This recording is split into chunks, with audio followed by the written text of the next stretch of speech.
Oke teman-teman, kali ini kita akan bahas mengenai klasifikasi desa. Teman-teman, coba kalian perhatikan klasifikasi desa berikut ini. Nah, desa dengan luas kurang dari 2 kilometer persegi diklasifikasikan sebagai desa terkecil. Lalu, desa yang memiliki luas 2 hingga 4 kilometer persegi, jika kita klasifikasikan, desa ini termasuk ke dalam desa kecil.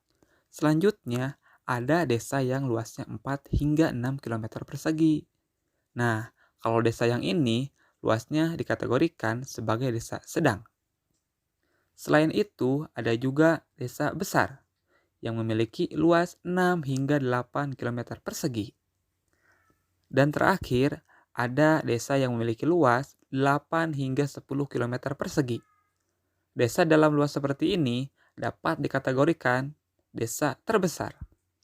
Nah, desa-desa tersebut diklasifikasikan berdasarkan luas wilayahnya. Coba teman-teman, kalau desa atau tempat tinggal kalian masuk ke dalam kategori yang mana ya? Coba analisis ya. Selain itu, desa juga dapat diklasifikasikan dari segi yang lainnya. Seperti desa yang memiliki jumlah penduduk kurang dari 100 jiwa per kilometer persegi. Dikategorikan sebagai desa terkecil. Ada juga desa yang memiliki jumlah penduduk 100 hingga 500 jiwa per kilometer persegi. Desa tersebut dapat dikategorikan sebagai desa kecil. Lalu ada juga desa dengan jumlah penduduk 500 hingga 1.500 jiwa per kilometer perseginya. Nah, desa inilah yang termasuk desa sedang.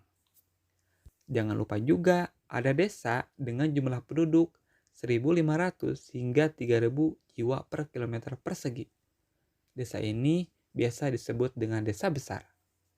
Dan yang terakhir adalah desa yang memiliki jumlah penduduk 3.000 hingga 4.500 jiwa per kilometer persegi. Desa tersebut dinamakan desa terbesar. Nah, itulah klasifikasi desa dilihat dari jumlah penduduknya. Wah, ternyata beragam sekali ya klasifikasi desa dari segi luas wilayahnya dan juga jumlah penduduknya. Teman-teman, selain berdasarkan luas dan jumlah penduduknya, ada lagi nih jenis desa yang lainnya. Misalnya, jenis desa dengan corak kehidupan tidak terlepas dari kegiatan melaut, seperti berlayar mencari ikan, melelang ikan, hingga mengolah ikan menjadi barang setengah jadi. Contohnya, desa nelayan. Desa seperti ini banyak dijumpai di Kabupaten Pangandaran, Jawa Barat. Lalu ada juga desa yang mayoritas penduduknya memiliki kegiatan bertani. Mau bertani apapun, asalkan itu menjadi sektor utama di desa tersebut, maka dapat dikategorikan sebagai desa agraris. Seperti desa-desa yang terdapat di Garut, Jawa Barat. Desa yang memiliki corak kehidupan seperti ini biasa disebut dengan desa agraris. Selain itu, ada juga desa yang mengacu pada kegiatan di sektor industri. Biasanya, model desa seperti ini adalah desa yang dijadikan kawasan industri oleh pemerintah, seperti desa yang ada di wilayah Marga Asih, Kabupaten Bandung. Desa seperti ini biasa disebut dengan desa industri. Ada lagi nih, klasifikasi desa menurut perkembangannya. Namun, sebelum desa tersebut dikatakan berkembang, maka akan mengalami masa menjadi pradesa. Nah, di mana pradesa ini belum dapat dikatakan sebagai sebuah desa karena masyarakatnya masih nomaden atau berpindah-pindah tempat. Maka dari itu, pradesa ini belum dikatakan sebagai sebuah desa. Nah, teman-teman, bila ada suatu desa di mana masyarakatnya masih memenuhi kebutuhannya dengan cara mengadakannya sendiri, itu yang disebut desa swadaya. Seperti Desa Benak yang terletak di Kabupaten Ngada, Nusa Tenggara Timur. Pada umumnya, masyarakat yang berdiam di desa ini lebih tertutup dan sulit untuk berinteraksi dengan pihak luar karena akses masuknya rata-rata sulit untuk dijangkau, walaupun sebenarnya banyak potensi desa yang terdapat di dalamnya. Selain medan yang sulit, biasanya masyarakat yang mendiami desa ini memilih untuk tidak menggunakan teknologi modern karena mereka tidak mengenalnya, maka mereka menggunakan teknologi tradisional atau alat-alat tradisional untuk menjalankan kehidupan mereka. Namun, di beberapa kasus, terdapat juga kondisi yang membuat desa tersebut tidak diekspos.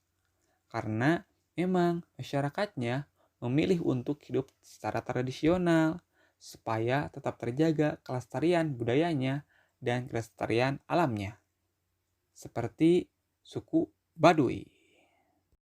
Jika desa swadaya tersebut mengalami kemajuan di bidang seperti fasilitas desa, aparatur desa, dan sistem pemerintahannya yang mulai ditata, maka desa tersebut berkembang menjadi desa swakarya. Desa swakarya lebih beragam dalam hal mata pencahariannya, dan juga adat istiadatnya pun mulai berkembang. Serta akses sarana dan prasarananya seperti jalan, pendidikan, dan kesehatan mulai ditata dengan baik untuk pemerintahannya sendiri. Biasanya di desa swakarya sudah berjalan dengan baik, terutama dalam hal administrasi desa. Tingkatan yang terakhir dikatakan tingkatan desa yang paling maju, di mana desa tersebut telah dapat memanfaatkan semua potensi yang dimilikinya, baik potensi fisik maupun potensi sosial. Ini dinamakan desa swasembada. Desa seperti ini biasanya menggunakan teknologi dalam mempercepat sarana dan pelayanan bagi masyarakatnya. Di samping masyarakatnya sudah modern, biasanya desa swasembada, potensi desa yang ada telah dikelola dengan cukup baik dan transparan. Kemudian, dalam hal pendidikan dan kesehatan, penduduk yang mendiaminya hampir semua mendapatkan akses pelayanan tersebut, tentunya dengan cukup baik.